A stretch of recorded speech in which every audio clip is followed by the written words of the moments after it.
This is an install instructional video for Rvinyl on light tint, bulk style, and it will cover front and back lights, including reflectors.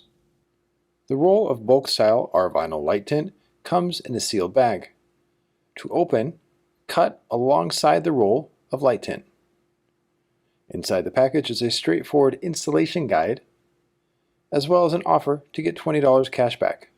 The Rvinyl logo and a grid are on the liner for easy sectioning, and the Rvinyl light tint has a high gloss finish. And here are the recommended tools for install, all carried by Rvinyl. Cleaners and glide solutions, a squeegee with a buffer, an NT cutter multi-cartridge knife, a safe box, the Flextreme tucking tool, masking tape, a roll of 3M Knifeless tape, and a measuring tape. The first step is to measure the lights on the vehicle. Measure each light separately and give around 3 inches of extra material on all sides, top, bottom, left to right. Now on a clean table, measure the sections on the liner, marking the spots with dry erase marker, then safely cut the light tint into sections using a snitty.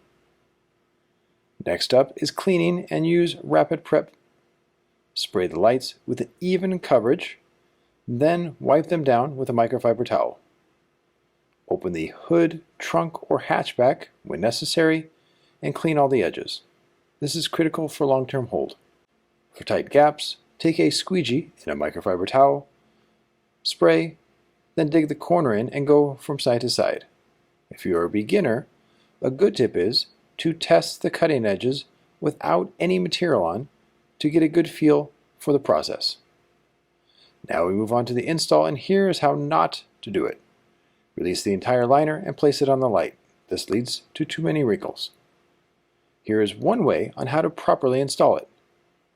Release a 2-inch section of the liner and fold it, being sure to crease it tightly. Place the Rvinyl light tint on one corner of the light, then holding it at a 45-degree angle, release the liner, heat it, then gently pull. Tack it to the body, top and bottom. Heat the film again to stretch it to the final edge. Now see 2 triangle shapes at the top and bottom. With 2 hands, spread the tint out towards the bottom corner, then repeat the same towards the upper corner. Seal the edge, and then with a squeegee from side to side. If bubbles occur, one option is to simply press the bubble out. If this doesn't work, make a tiny hole, then press the air out. And once all the material is on the light, go over all the edges with heat to relax it. Then with a sharp blade and a light touch, cut around the light.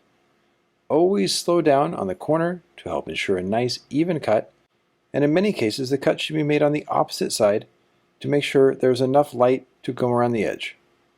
Heat the film to relax it, run a finger to round the material, then use a micro squeegee on the corner to get a proper seal without wrinkles, then finish the outside flat edges with running a finger and a micro squeegee. If applicable, pick the excess piece off the side, lift the trunk or hatchback open, hit it with heat to relax, then seal the film to the edge before cutting it out. With the excess film removed, go over the light tint with heat to activate the adhesive. For lights with big curves, release the liner about 4 inches and then apply it in the same way. Anchor it to the corner, then release the liner even more. If it's long, roll it up, and, holding the liner and the film at the same time, heat it, then stretch it around the corner. The liner helps make even tension on top to bottom during this pull. On the middle section, at the top, if needed, pick the film up just slightly from the surface and then let it sit evenly back towards the light. Do the same for the corners. Once glassed out or there's no wrinkles at the top, simply squeegee from side to side. For the bottom, repeat the same steps in terms of picking the film up, letting it relax back to the surface, then squeegeeing the tint onto the light. The air egress feature of the adhesive will allow the air to smoothly go out with almost 0 bubbles. Once the tint is on, go over all the edges with heat to relax the film. Once the edges are relaxed, using a safety box, click the blade so it's extra sharp. And for tight gaps, cut on the opposite side. Then, once the cut is made, always be sure to squeegee the body lines and the corners first. Then squeegee the flat areas last. On some edges, there is no opposite side to cut on, so the film needs to be picked up and tucked to the edge, then cut away. In most cases, there should be a safe edge to run the blade along, which means no direct cuts on the light. With everything cut away, go over all the edges with heat and go over the main surface area as well. Now we move on to reflectors. Make sure one edge of the light tint is perfectly straight, fold the liner back, tack one edge just past the reflector, then line the straight edge of the tint to one edge of the reflector. This saves in cutting. Release the entire liner, then stretch the tint all the way towards the other side. Run a finger to lock into place, then seal the edge with the hard side of the squeegee, then run a squeegee with the buffer side on the bottom.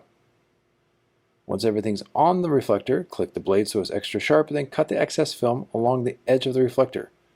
The key is to make sure that the angle of the blade is parallel to the edge so it doesn't cut the paint. Remove the excess film and masking tape, then seal the deal with a micro squeegee. Trim off any remaining excess film, seal the edge, then go over the reflector with heat to seal. A final install tip for Rvinyl Light Tint comes on headlights, which have areas where a direct cut is needed on the light. If this is the case, then use 3M Knifeless tape. Place the run on top of the light, which has a blackout section. Install the light tint as normal and tuck the light tint over the Knifeless tape at the top. Release the Knifeless tape by folding it, holding the fold, and pulling. Cover the string as it enters the tint and keep the pull perpendicular to the surface during the cut. Then release the excess tint by pulling away from the light, then seal the deal with a squeegee stroke from side to side. The edge of the tint should be just about a 1/4 inch just onto the blackout section for full coverage. Once all the lights, back and front, and the reflectors are tinted, clean the areas with Rapid Clear. This will put a nice finishing touch on the tint, as well as remove any handprints. Keep in mind that if the Rvinyl light tint ever has to be removed from the lights, simply add heat, pick up an edge, then pull it off. And note that the lights can be seen through the Rvinyl light tint to help ensure safety. This has been an install instructional video for Rvinyl, proudly produced by the Rap Institute.